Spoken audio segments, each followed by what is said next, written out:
Hi, my name is Corey Minter, and I am the president of Trinity Employment Specialists. We are a staffing firm located in Tulsa, Oklahoma, but we staff for travel nurses all over the nation.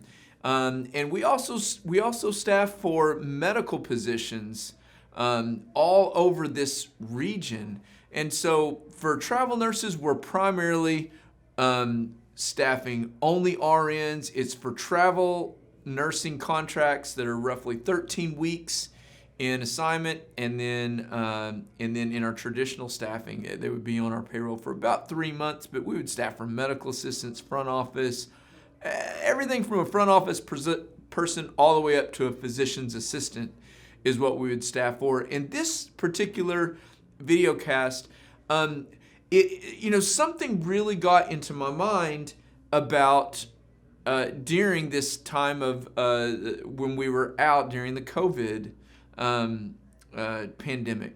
And so I'm sitting there trying to figure out what to do as our company is just demising. And a lot of people have had this. And so this particular video cast is for our managers who have really tried to figure out, all right, this thing has happened to us now. What is it that we do? And a couple of things occurred to me because at first I really struggled with this mentally, trying to figure out what to do. And I had two things that came to mind. One is any kind of crisis, it's going to create unexpected problems. Duh. But every crisis also creates unprecedented opportunities when you can look at those unexpected problems in a different light. And so I began to do this, and one of the things that occurred to me when I was sitting in watching one of the news coverages, which was probably false to begin with. I'm losing my trust in the things that I'm watching on the media.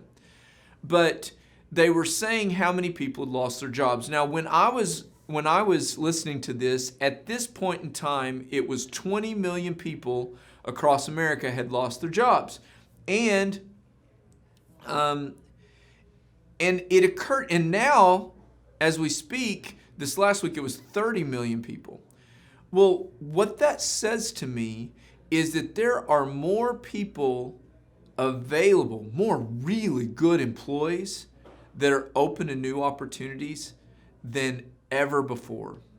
And what we did at Trinity, our executive team, is I told us, let's step back a couple of steps, take a look at this company, and what do we want it to be? And then let's trim talent that we don't need and use this unprecedented opportunity in finding talent to go get what we do need. And many companies can do this. And so as an advisement to the different people around, I'm trying to remind people around me that this is an unprecedented opportunity for some companies who have really been trimmed back to reestablish themselves and maybe reorganize and use this unexpected problem as a way to go do that. So that's the first thing. So what is it that you want to do? Well, you want to go find A players. And I'm going to look at my notes here. I created these notes a little bit ago.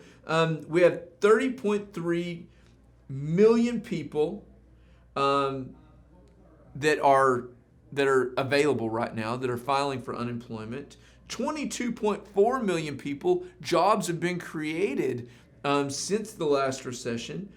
And when you compare that to the number of jobs that were lost in the Great Recession, 8.7 million jobs were lost during the Great Recession. So we've got so much better of an opportunity. But what you've got to do is you've got to start looking for A players.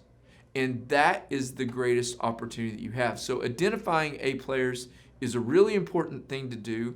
And I've written down some notes way down in here about A players, but Steve Jobs, some really great companies have coined this phrase.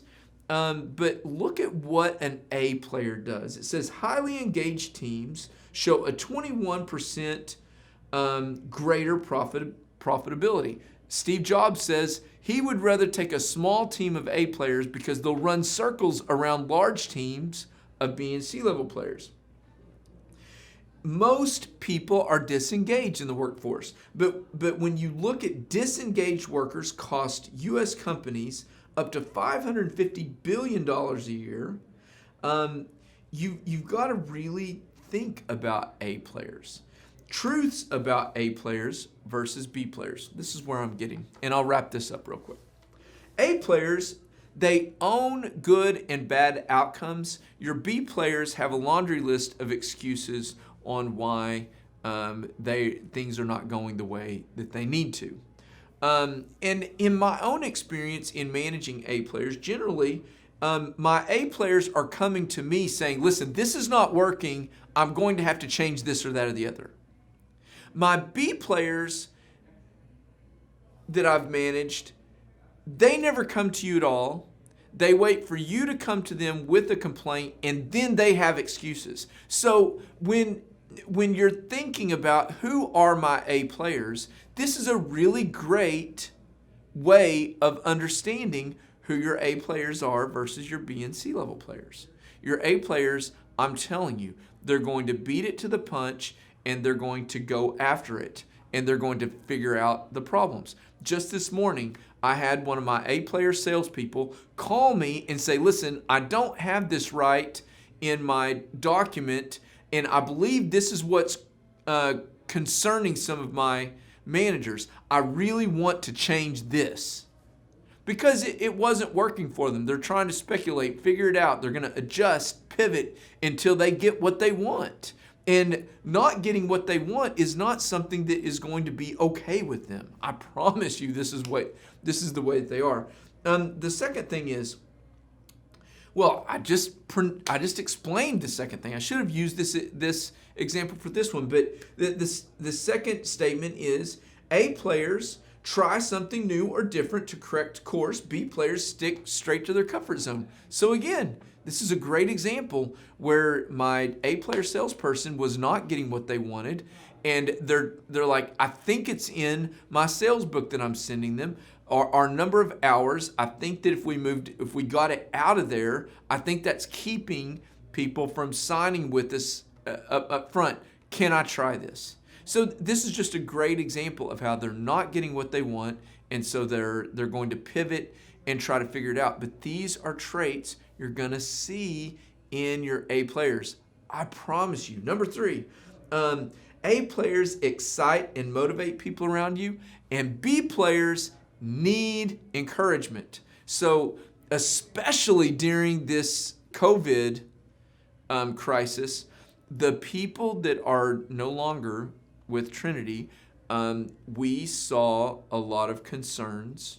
When they were talking to our team, okay, they were expressing only concerns, and they really, unfortunate for them, they weren't working at all. They were so concerned about what was going on. They were only focused on the media and anything that the media was saying. Then they were going reporting this bad news to everyone else. And what was happening to our company culture is we were slowly demising. Okay, and they constantly needed encouragement from me or my recruiting manager. Your A players, they didn't need encouragement. In fact, my A players were coming and encouraging me. Last thing, A players work to understand the ins and outs of your business, and your B players know just enough to get the job done.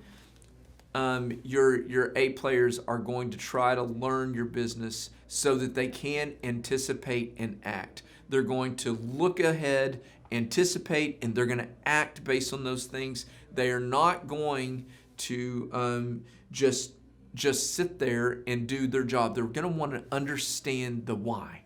And so when you get people that demonstrate these 4 behaviors, you'll be able to understand that you've got an A player. Now, with an A player sometimes comes the personality that can become frustrating to people, but if you know that you've got these traits, a lot of times you know you have something to work with. I hope this helps you in identifying your A players in the case that you want to take advantage of these unprecedented opportunities that this crisis has created. If Trinity can help you in any way, please give us a call. My number is 918-622-2588, or you can visit us online at trinityemployment.com.